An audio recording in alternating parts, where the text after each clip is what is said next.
Le matin du 13 juillet 1917, Paul-Nicolas Fécourt trouvait la mort à l'âge de 43 ans au ravin de Hélie, près du fort de Douaumont dans la Meuse. Soldat au 90e régiment d'infanterie français, il avait dû quitter les terres qu'il cultivait pour défendre son pays et mourir pour lui. Tomber pour la France, comme il était courant de dire en ce temps-là, comme si cela pouvait soulager les familles de la douleur. Ne cherchez pas dans vos livres d'histoire. Paul n'était qu'un simple quidam parmi la dizaine de millions de disparus durant cette Première Guerre mondiale qui devait pourtant être la der des der. C'était optimiste, mais ceux qui avaient parié là-dessus n'avaient vraiment rien compris à la nature humaine. Les batailles ont proliféré au cours du XXe siècle à la surface de la planète comme des pustules sur la peau d'un acnéique. J'aurais pu tout aussi bien évoquer Juan Garcia décédé durant la guerre d'Espagne, Tetsuro Kodai au cours de l'affrontement sino-japonais, ou Ethan Heisenberg dont l'enfance sombra dans le camp de Ravensbrück. D'Afrique du Sud au Mexique, d'Indochine au Biafra, durant la dictature des colonels, la guerre du Kippour ou du Vietnam, celle du Golfe au pluriel, l'Ukraine bien sûr, le monde a suffoqué sous les cadavres, et suivant le principe des vases communicants, l'au-delà aussi. Lorsqu'une personne trouve la mort au cours d'une bataille, je dois très souvent composer avec la fureur qui imprègne encore son âme. C'est d'autant plus vrai lors d'affrontements au corps à corps, dans une mêlée, où le moindre coup porté risque de balayer au passage un ou deux camarades avant d'atteindre l'ennemi.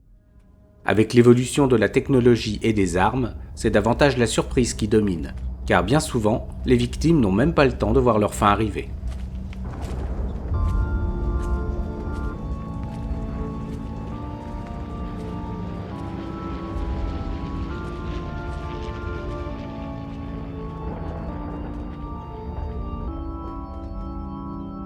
Je serre les dents, je crains les oiseaux qui tombent du ciel et qui dévorent les innocents.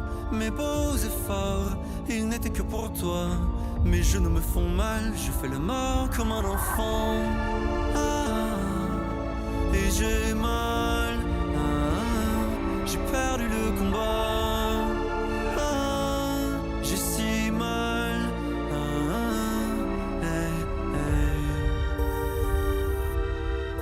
Autrefois, je faisais apparaître l'âme des guerriers ou celle des civils au milieu d'une clairière verdoyante et paisible, où le bruissement du vent dans les arbres accompagnait le déversement d'une cascade. Mais cela s'était avéré tout aussi traumatisant. Le choc du silence soudain était pour eux aussi terrible que le vacarme des combats. J'ai donc fini par laisser tomber ce subterfuge.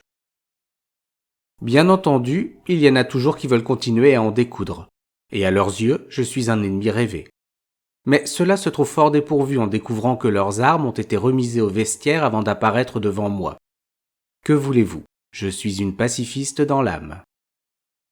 Et si cela n'est pas suffisant, je fais disparaître les uniformes, rangers, chaussettes et sous-vêtements compris.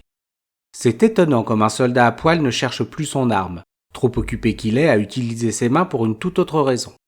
C'est exactement ce qui est arrivé à ce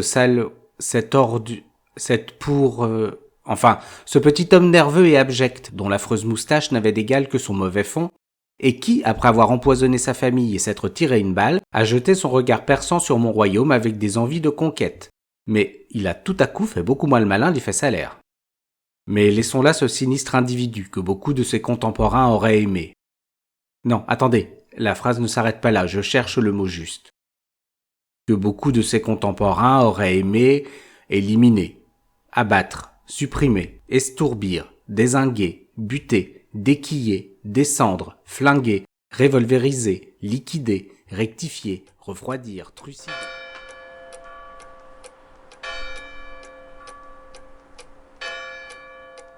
Zigouiller, dessouder, escoffier, échiner, oxyre, bref, tuer. Et revenons-en à Paul, l'illustre inconnu dont le nom orne l'un des nombreux monuments aux morts érigés, sous la pression de la population et des anciens combattants, pour honorer la mémoire de tous les disparus au combat.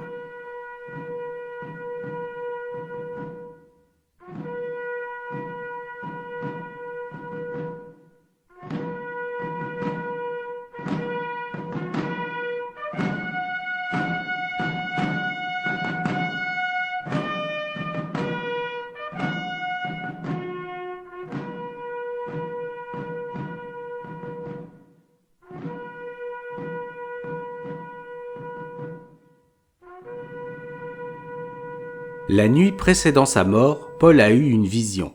Mais pas du genre mystique annonçant la fin du monde, le retour d'un messie ou le début d'une période de solde exceptionnelle à l'épicerie du coin. Selon ses termes, il s'agissait de l'apparition dans le ciel nocturne d'un objet rond comme une assiette et brillant comme la flamme de 1000 lampes à pétrole, qui s'est arrêté un temps au-dessus de la tranchée étroite et nauséabonde où il tentait de survivre, avant de disparaître en un clignement d'œil. Paul est parti de l'au-delà, persuadé qu'il s'agissait d'une nouvelle arme testée par l'ennemi, comme si les grenades, les tirs de mortier et les gaz toxiques ne suffisaient pas. Bien entendu, les connaissances technologiques de l'époque ne permettaient pas à ceux qui imaginaient des moyens d'éliminer le plus grand nombre de leurs prochains de les mettre en œuvre. Pas encore. Et donc, si on élimine la possibilité anachronique d'un drone ou d'un ballon météo, mais aussi une manifestation divine, il ne reste que la visite d'extraterrestres.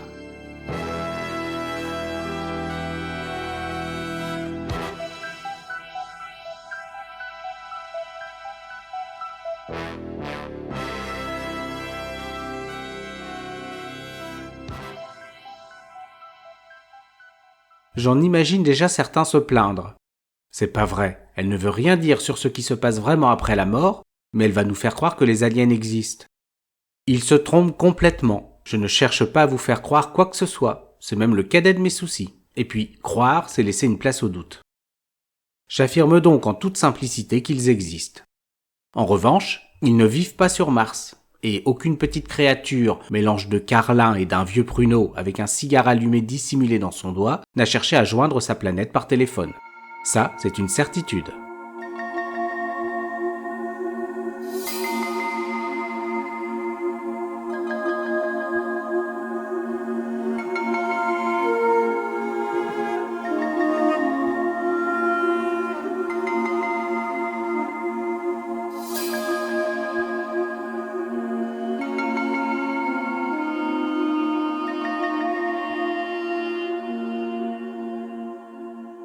En vérité, soyez honnêtes. En vous parlant d'extraterrestres, je ne vous ai pas non plus révélé le secret du siècle. Il y a des mystères bien plus énigmatiques que ça.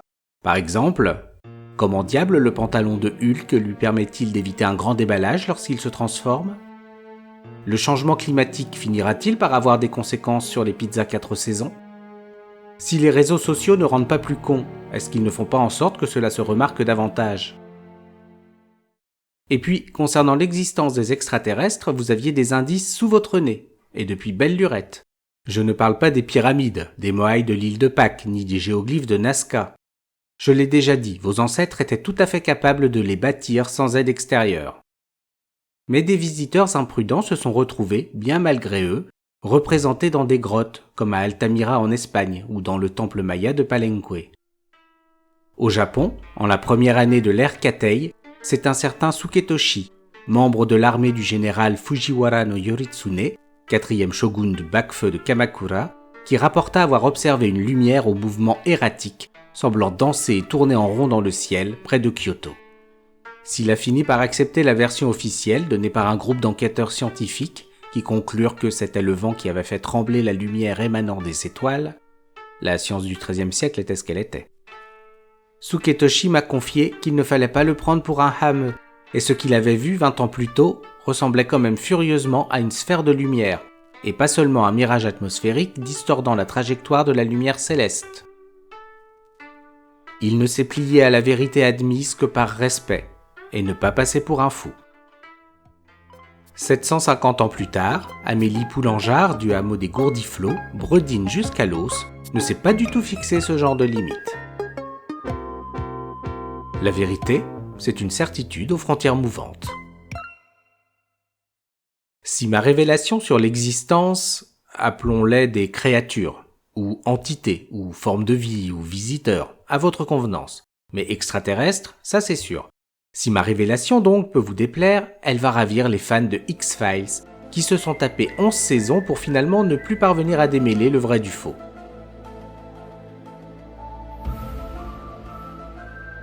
Pour ceux qui ne connaîtraient pas cette série cultissime, elle repose sur 2 secrets très bien gardés. Les extraterrestres existent-ils ? Et quelle est la marque des colorations utilisées par le coiffeur de l'héroïne ?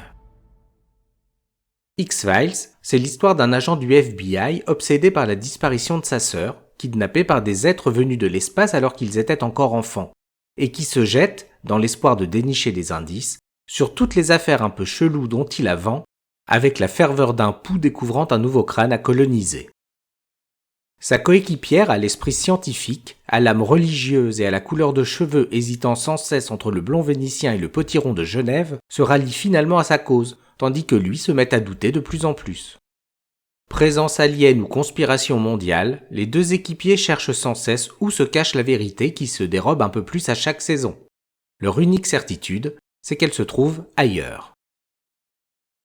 Quant à moi, si je suis sûr de ce que j'avance, c'est que, tel David Vincent, je les ai vus. Ou plutôt, j'en ai vu un de près. Comme je vous vois, enfin, comme je vous verrai un jour. C'était près de Roswell, au Nouveau-Mexique, en 1947. Je m'étais rendu dans un hôpital pour venir chercher l'âme d'un garagiste décédé à la suite d'un arrêt cardiaque résultant d'une malformation congénitale jamais diagnostiquée. Jusque-là, rien de bien excitant, mais n'oubliez pas que la quasi-totalité des décès est d'une banalité déconcertante. Pendant que je m'occupais de ce mécanicien, plus inquiet pour la réparation qu'il n'avait pas eu le temps de terminer que pour l'avenir de sa famille, j'ai cru apercevoir au loin une silhouette sombre disparaître au détour d'un couloir. C'est quand même rare de découvrir quelqu'un vêtu de noir se promener ainsi dans l'au-delà. On n'est pas très nombreux à pouvoir le faire. Son apparence était trop petite pour être la mort des végétaux, et celle des animaux se déplace rarement sur ses deux pattes arrière. En plus, j'aurais vu sa queue dépasser. Le plus plausible était la mort des objets inanimés venus chercher un appareil qui avait cessé de fonctionner. Mais cette forme se déplaçait en toute discrétion, ce qui n'a jamais été sa qualité première. Je me suis donc dirigé vers l'endroit où avait disparu cette inconnue qui laissait derrière elle une énergie familière, presque semblable à la mienne, et pourtant différente. Plus ténue, avec une sensation métallique. Filer quelqu'un qui dégageait un tel effluve était aussi aisé que de suivre un homme orchestre au moment du final, toutes paillettes et gerbes d'artifice dehors. J'ai fini par pénétrer dans une pièce qui n'abritait qu'une table d'autopsie. Dessus était allongé un être de la taille d'un enfant, à la peau grisâtre et à la tête oblongue et disproportionnée. Ses yeux noirs exorbités faisaient oublier son nez court et sa bouche aux lèvres si fines qu'on les aurait dites absentes. Son ventre était gonflé et il était visiblement dépourvu d'organes génitaux extérieurs. Rien de bien alarmant en somme. Des êtres comme lui venus de l'espace, j'en avais déjà aperçu quelques-uns depuis des millénaires, mais vivants. Non, ce qui était réellement surprenant, c'était la silhouette qui se tenait derrière le petit corps. C'était une mort, à n'en pas douter. Elle portait la même chasuble que la mienne, mais elle m'était inconnue. Son crâne, que je distinguais sous le capuchon, ressemblait à celui du cadavre, mais débarrassé de la peau, de la chair, des vaisseaux, des muscles et de tout le reste. Elle me fixait de ses grandes orbites vides. J'avais l'impression de me voir dans un miroir déformant.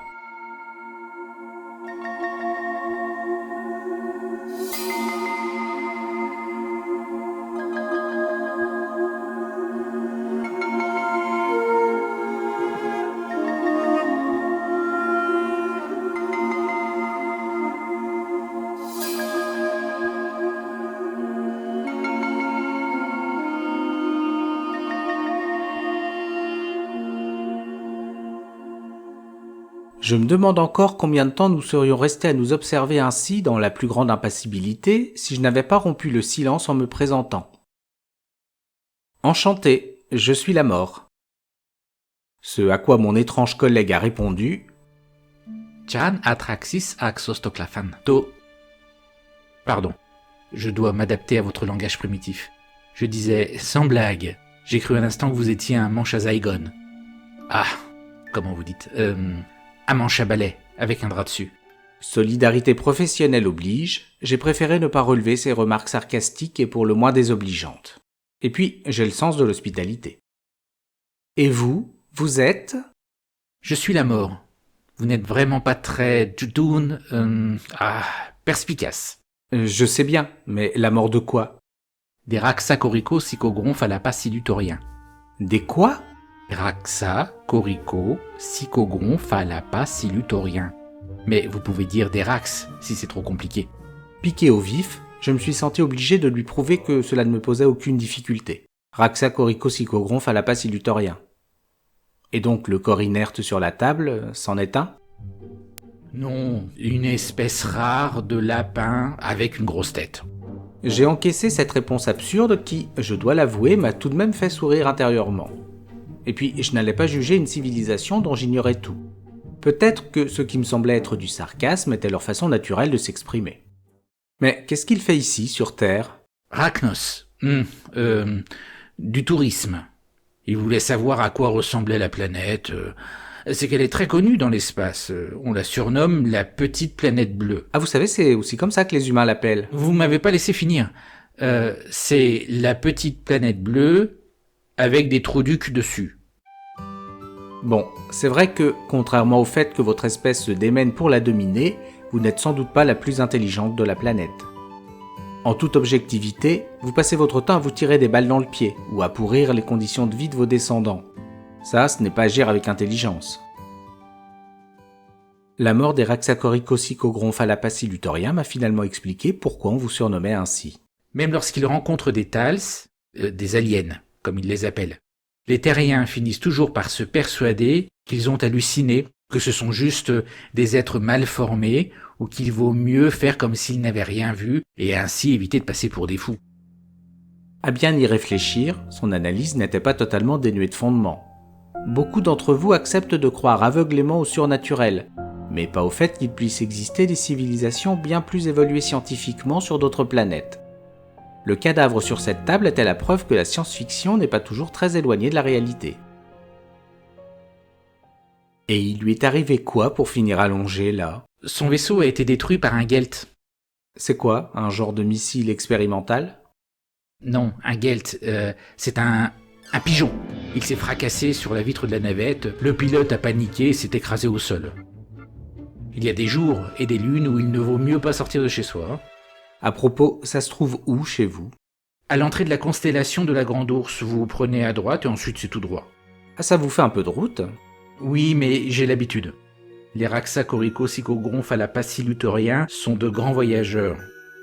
Et puis, je peux traverser des distances importantes grâce à la téléportation spatiale et un bon GPS. Avant de disparaître dans un étrange bruit cyclique de sifflements et de gémissements, ma congénère extraplanétaire m'a donné quelques conseils pour me déplacer dans l'espace en tenant compte de la rotation des systèmes, des vents cosmiques, du rayonnement solaire. Et j'ai dû rater quelques trucs. Car la première fois que j'ai dû quitter cette bonne vieille Terre, en novembre 1967, tandis que le X-15 piloté par Michael J. Adams venait de se disloquer à une altitude de presque 20 km, je me suis retrouvé à planer dans le vide spatial, telle une méduse dans une eau noire, profonde, silencieuse. Mais avec des petites étoiles tout autour. C'était joli. Quant à la mort des Raxacoricosycogonphalapacilutoriens, je l'ai croisée une seconde fois à Los Angeles en juin 2009. Elle était venue chercher l'âme d'un être qui se faisait passer pour un humain grâce à une technologie très avancée. Encore que le dispositif n'était pas tout à fait au point, car il avait tendance à perdre son camouflage à mesure qu'il vieillissait. Ses cheveux étaient de plus en plus lisses, son nez rapetissait tandis que ses pommettes prenaient le chemin inverse, et surtout sa peau s'éclaircissait jusqu'à devenir blême. Tout le monde s'imaginait qu'il avait abusé de la chirurgie esthétique, et à coup sûr, s'il avait dit la vérité, personne ne l'aurait cru. À mon avis, le préjugé sur les habitants de la petite planète bleue n'est pas près d'être démenti.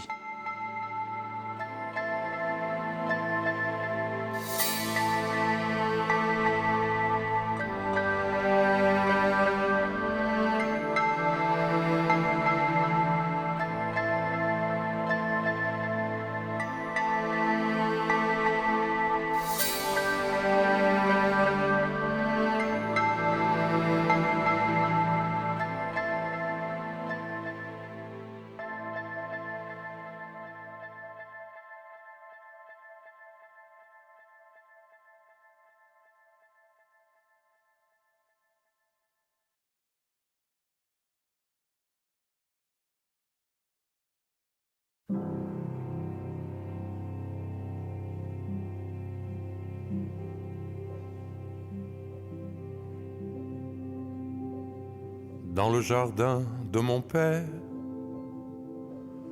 y a un cerisier mal fichu. Il est comme ça depuis la guerre, le corps plié par un obus. À le voir tordu de la sorte, je m'imagine qu'il doit souffrir et qu'au bout de ses branches mortes, plus rien ne pourra refleurir. Et qu'au bout de ses branches mortes, plus rien ne pourra refleurir. Mais dès que le printemps rappelle le ciel, l'herbe et les perles d'eau, la mécanique universelle l'amène à fleurir de nouveau. Bientôt, dans le vert des feuillages, apparaissent les fruits vermeils qui nous poussent aux enfantillages et que j'accroche à ton oreille, qui nous poussent aux enfantillages et que j'accroche à ton oreille. Merles, pigeons et tourterelles s'accaparent les branches du haut. Et toi, tu montes à l'escabelle, picoré avec les moineaux. Quand ton sourire qui m'attise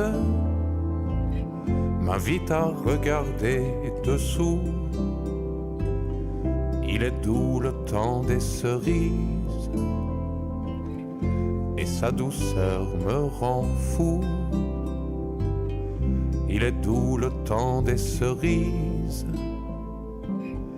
et sa douceur me rendra fou. Dans le jardin de mon père, il y a un cerisier mal fichu. Il est comme ça depuis la guerre. J'espère ne jamais voir d'obus.